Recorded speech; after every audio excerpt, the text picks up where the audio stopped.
Hi guys, once again welcome back. Yes, second allotment വന്നിരിക്കുകയാണ്. ഒരുപാട് concerns ആണ് കുട്ടികൾ നിരന്തരമായി ഇന്നലെ വൈകുന്നേരത്തിന് ശേഷം ഇത്രയും നേരമായിട്ട് എനിക്ക് ഒരു ഒഴിവില്ലാത്ത രീതിയിൽ കുട്ടികൾ മെസ്സേജ് കൊണ്ട് അവർക്ക് റിപ്ലൈ കൊടുത്തുകൊണ്ട്. കാരണം ഏറ്റവും പ്രധാനപ്പെട്ട കാര്യം, പല കുട്ടികൾക്കും അഡ്മിഷൻ കിട്ടുന്നില്ല, അല്ലെങ്കിൽ ഒരു അഡ്മിഷൻസ് അലോട്ട്മെന്റ് കിട്ടുന്നില്ല, അല്ലെങ്കിൽ വലിയ മാറ്റങ്ങളൊന്നും വരുന്നില്ല. അപ്പോൾ നമ്മൾ നോക്കാം, ഇന്നത്തെ ഈ വീഡിയോ ഞാൻ ഡിസ്കസ് ചെയ്യാൻ വേണ്ടി പോകുന്നത് എന്താണ് നമുക്ക് ശരിക്കും അലോട്ട്മെന്റ് കിട്ടാതിരിക്കാനുള്ള റീസൺസ് എന്തൊക്കെയാണെന്ന് നോക്കാൻ വേണ്ടി പോകുന്നത്. അപ്പോൾ ഇത്രയും കാര്യങ്ങൾ, അല്ലെങ്കിൽ ഞാൻ ഇവിടെ പറയാൻ പോകുന്ന എന്ത് മിസ്റ്റേക്ക്, അല്ലെങ്കിൽ എന്താണ് ഇതിൽ എന്ത് കാരണം നിങ്ങൾക്ക് മനസ്സിലാവും. ഞാൻ ഈ വീഡിയോ മൊത്തം കണ്ടു കഴിഞ്ഞാൽ ഈ കാറ്റഗറിയിൽ ഏത് കാറ്റഗറിയിൽ നിങ്ങൾ ഇവിടുന്ന് എന്തുകൊണ്ടാണ് നിങ്ങൾക്ക് +1 അലോട്ട്മെന്റ് പ്രോസസ്സിൽ നിങ്ങൾക്ക് അഡ്മിഷൻ കിട്ടാത്തത് എന്ന കൃത്യമായ കാര്യം നിങ്ങൾക്ക് മനസ്സിലാവും.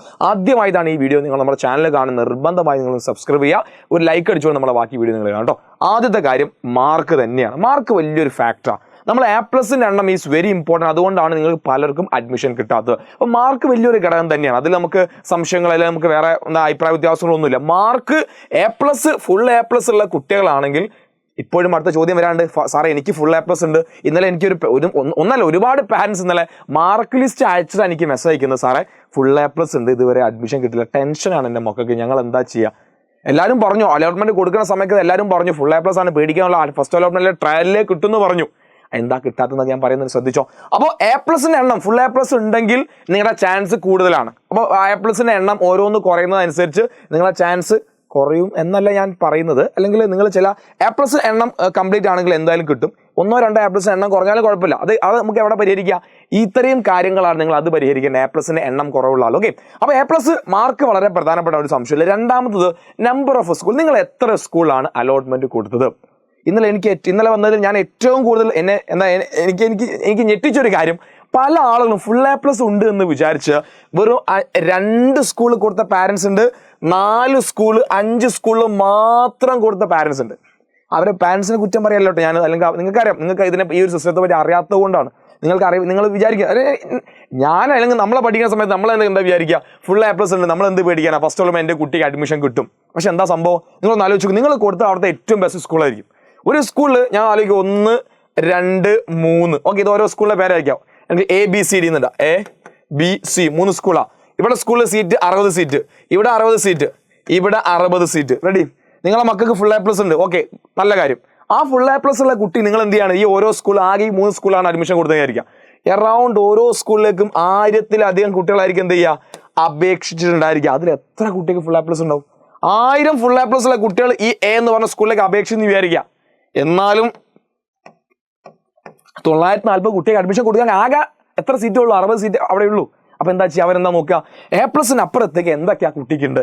അവിടെയാണ് നമ്മുടെ ബോണസ് പോയിന്റ് നോക്കുക. അതേ താലൂക്കിലാണോ, അതേ പഞ്ചായത്തിലാണോ, അതേ മുനിസിപ്പാലിറ്റിയിലാണോ, ഈ കാര്യങ്ങളൊക്കെ നോക്കി അവിടെ എന്ത് കൊടുക്കും? ബോണസ് പോയിന്റ് കിട്ടും.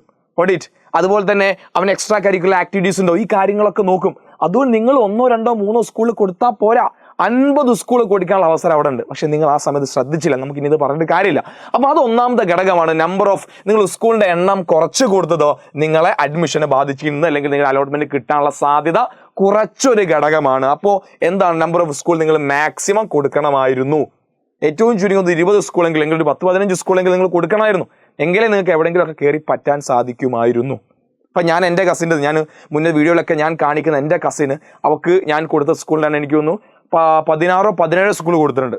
അവൾക്ക് ഫസ്റ്റ് അലോട്ട്മെന്റ് ട്രയൽ അലോട്ട്മെന്റ് കിട്ടിയത് 8ാമത്തെ ഓപ്ഷനാണ്. ഫസ്റ്റ് അലോട്ട്മെന്റ് അതേ ഓപ്ഷൻ കിട്ടി. സെക്കൻഡ് അലോട്ട്മെന്റ് 7ാമത്തെ ഓപ്ഷൻ കിട്ടിയിട്ടുണ്ട്. അപ്പോൾ ഇന്നിപ്പോൾ അവിടെ താൽക്കാലികമായി ജോയിൻ ചെയ്യാൻ വേണ്ടി പോയിട്ടുണ്ട്. അവർക്ക് ആകെ 9 A+ ഉള്ളൂ. ഒരു A+, ഹിന്ദിയിൽ A+ നഷ്ടപ്പെട്ട. അപ്പോൾ കിട്ടുന്നുണ്ട്. നമ്മൾ കൊടുക്കുന്ന ചെറിയ രീതിയിലാണ് ആ വ്യത്യാസം വരുന്നത്.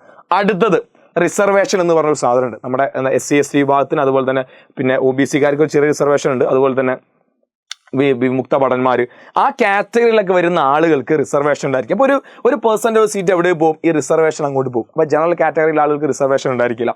അടുത്തത് സ്ട്രീമിൻ്റെ ഡിമാൻഡാണ്. ഇത് ഭയങ്കര ഒരു സാധനമാണ്. കാരണം കമ്പാരിറ്റീവ്ലി ഇന്ന് ഏറ്റവും കൂടുതൽ ആളുകൾ ചൂസ് ചെയ്യുന്ന ഒരു സബ്ജക്റ്റ് സയൻസ് ആയി മാറുന്നുണ്ട്. അപ്പോൾ സയൻസിന് ഡിമാൻഡ് കൂടുതലായിരിക്കും, അല്ലെങ്കിൽ ഏതെങ്കിലും ഒരു സ്കൂളിലെ സബ്ജക്ട് ഡിമാൻഡ് കൂടുതലായിരിക്കും. അപ്പോൾ എല്ലാവരും എന്ത് ചെയ്യും? ആ സബ്ജക്റ്റ് ഇങ്ങനെ എന്ത് ചെയ്യും? കൊടുക്കും. ഇപ്പോൾ നിങ്ങൾ കൊമേഴ്സ് ഹ്യൂമാനിറ്റീസ് ഒക്കെ കൊടുക്കുകയാണെങ്കിൽ ചിലപ്പോൾ നിങ്ങൾക്ക് കിട്ടാനുള്ള സാധ്യത കൂടുതലായിരിക്കും. പക്ഷെ നമ്മൾ ഇഷ്ടമില്ലാത്തൊരു സ്ട്രീം ഞാൻ പഠിക്കണം എന്നല്ല ഞാൻ പറയുന്നത് കേട്ടോ. സ്ട്രീമിന് ഡിമാൻഡ് നിങ്ങൾ പറഞ്ഞ് മനസ്സിലാക്കും. അപ്പോൾ സയൻസിന് എല്ലാവർക്കും വേണ്ടി വരും. എല്ലാവരും സയൻസിൽ കൊടുക്കുമ്പോൾ സയൻസിൽ അത്ര സീറ്റ് കൊടുക്കാൻ ചിലപ്പോൾ ഉണ്ടായിരിക്കില്ല.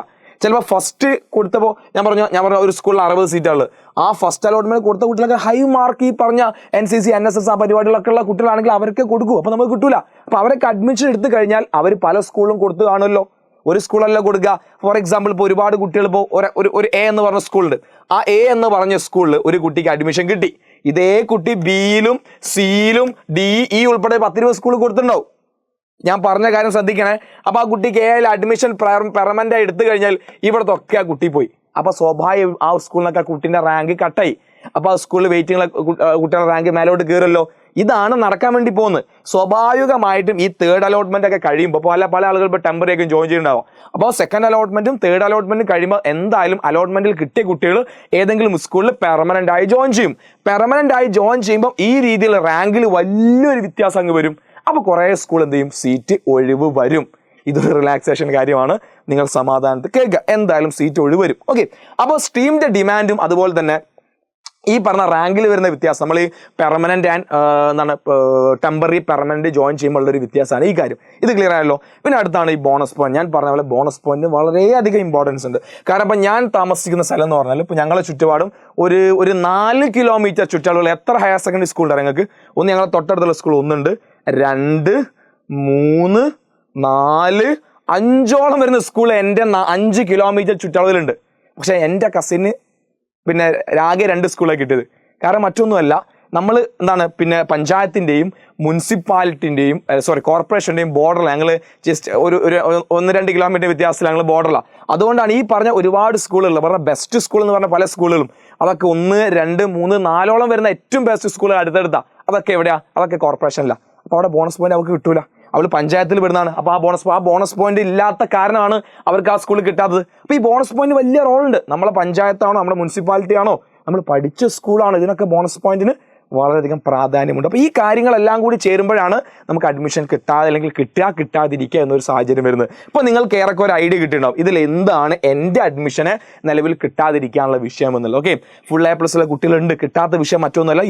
എന്താണ് നിങ്ങൾ കൊടുത്ത സ്കൂളിൻ്റെ എണ്ണം കുറവാണ്. പിന്നെ ആ സ്ട്രീമിന് വരുന്ന ഡിമാൻഡ് അല്ലെങ്കിൽ നമ്മൾ ഈ പറഞ്ഞ ബോണസ് പോയിന്റ് ഒക്കെ അതിന് കിട്ടാതിരിക്കാനുള്ള കാരണം. പിന്നെ വിഷമകരമായ കാരണം ഫുൾ A+ കിട്ടിയിട്ടും ഒരു കുട്ടിക്ക് ഒരു സ്കൂൾ +1 അഡ്മിഷൻ കിട്ടിയിട്ടില്ലെങ്കിൽ, ഇത്രയും ഈ കാര്യങ്ങളൊക്കെ ഓക്കെ ആയിട്ടും കിട്ടിയിട്ടില്ലെങ്കിൽ എന്തൊക്കെയോ ചേഞ്ചസ് നമ്മുടെ സിസ്റ്റത്തിൽ വരുത്താൻ. ഓക്കെ. അപ്പോൾ നിങ്ങൾ എന്താണ് വളരെ സമാധാനത്തിൽ നിങ്ങൾ കാത്തിരിക്കുക. ഈ സിസ്റ്റം അല്ലെങ്കിൽ എന്താണ് നമ്മുടെ തേർഡ് അലോട്ട്മെന്റ് കഴിയുമ്പോഴേക്കും എന്ത് ചെയ്യും, പിന്നെ നിങ്ങൾക്ക് ഏറെക്കുറെ ഒരു സ്കൂളിലേക്ക് അഡ്മിഷൻ കിട്ടും. അല്ലെങ്കിൽ സപ്ലിമെൻ്ററി വരുമ്പോഴത്തേക്ക് നിങ്ങൾക്ക് അഡ്മിഷൻ കിട്ടും. നിങ്ങൾ അഡ്മിഷൻ കിട്ടിയില്ല എന്ന് വിചാരിച്ച് പെട്ടെന്നേ ഏതെങ്കിലും പ്രൈവറ്റ് സ്കൂളിൽ പോയി ജോയിൻ ചെയ്യൊന്നും വേണ്ട.